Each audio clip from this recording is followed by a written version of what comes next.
everyone, we are Group 7. We would like to explain about Morph, Morpheme, and Allomorph. But before that, let us introduce ourselves. We are from English Education Study Program in the Faculty of Teacher Training Education in Sriwijaya University.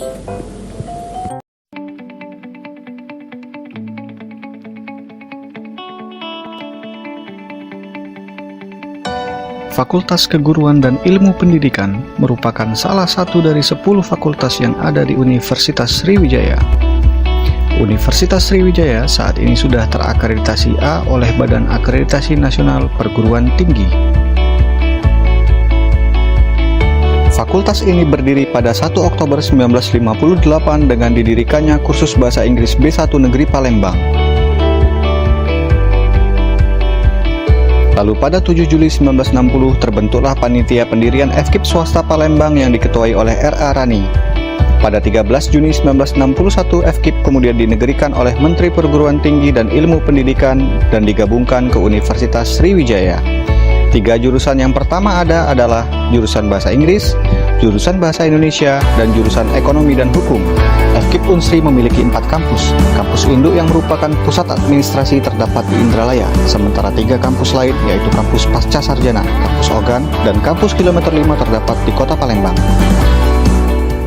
Alright, before we get into the material, let me introduce our lecturers in Morphology class, Dr. Ismail Petrus. Also, I will introduce our members, Amelia Yosanda, Dimas Nugraha, Syafina Sahla Putri, Yusril Nizarullah, and Anissa Salsabila.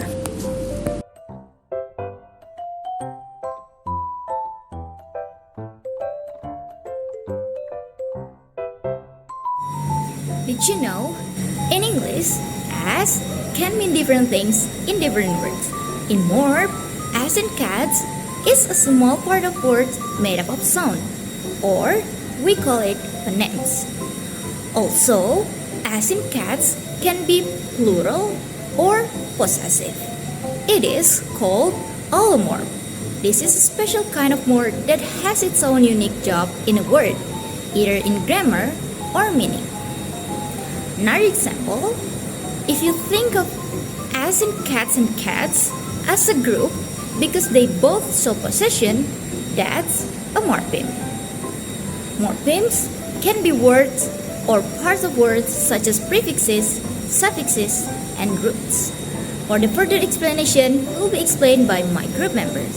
So, let's check it out.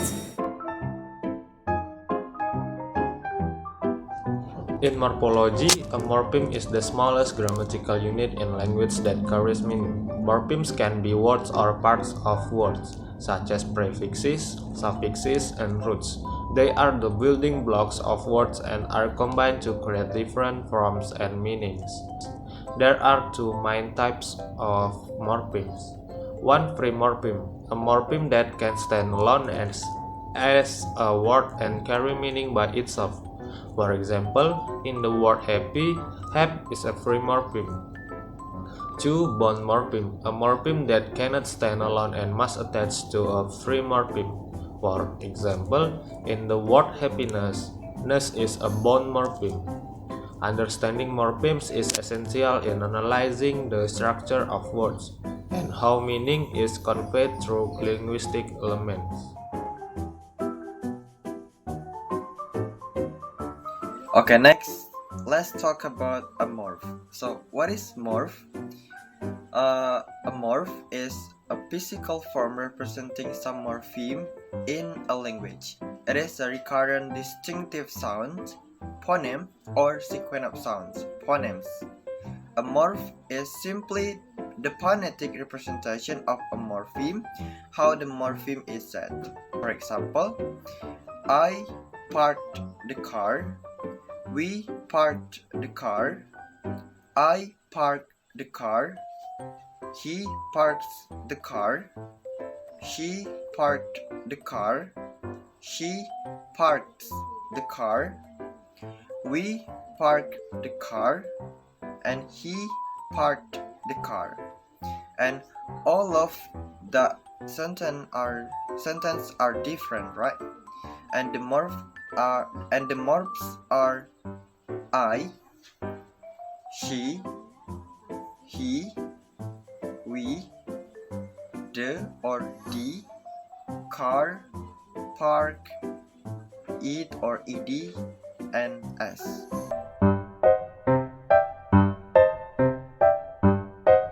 Now I will explain about allomorph. So, an allomorph is a phonetic parent form of a morpheme. Sometimes morphemes change their sound or their spelling, but not their meaning. Each of these different forms is classed as an allomorph, which is a different form of the same morpheme that is used in different contexts or positions. So now, let's talk about the different types of allomorphs. So there are some debate about the different types of allomorphs. For the sake of clarity, we will take you through some examples of the three most common types of allomorphs in English language, which are past tense allomorphs, plural allomorphs, and negative allomorphs. So first is past tense allomorphs. A past tense allomorph is a linguistic term used to describe different forms of the same morpheme or grammatical unit that express the past tense of a verb. In English, we add the morpheme ed to the end of regular verbs to show the action was completed in the past. For example, planted, washed, and fixed.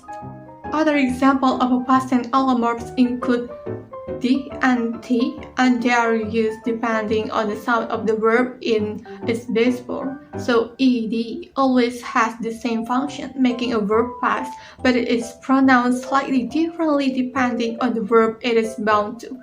For example, in washed, it is pronounced as a t sound, washed, and in planted, it's pronounced as a sound, planted. The second is plural allomorph.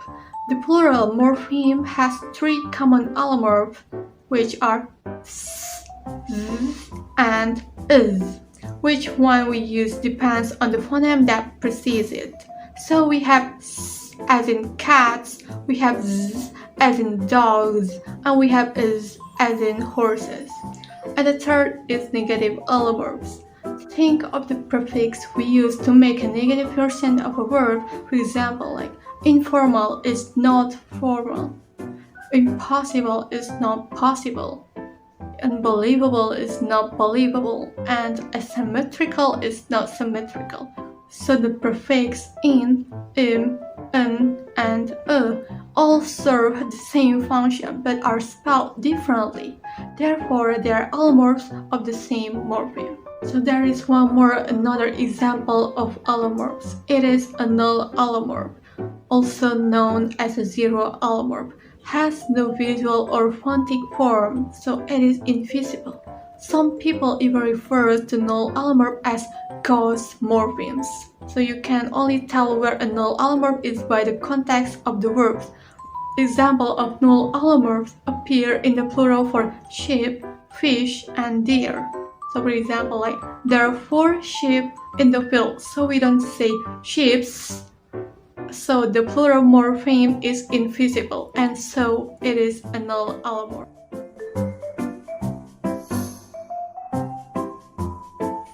In conclusion, morphology, a linguistic field, explores how words are structured to convey meaning. Key concepts in this study include: first, morphemes, the smallest meaningful units in a language. Second, allomorphs, variants of morpheme. They can have different pronunciation or forms in various contexts. Third, morphs. These represent how morphemes are pronounced. Specific types of allomorphs include past tense, plural, and negative variants, each serving distinct linguistic function. Additionally, null allomorphs are context-dependent and invisible elements in word structure. Understanding this linguistic concept is fundamental for analyzing how language constructs words and conveys meaning through morphological elements.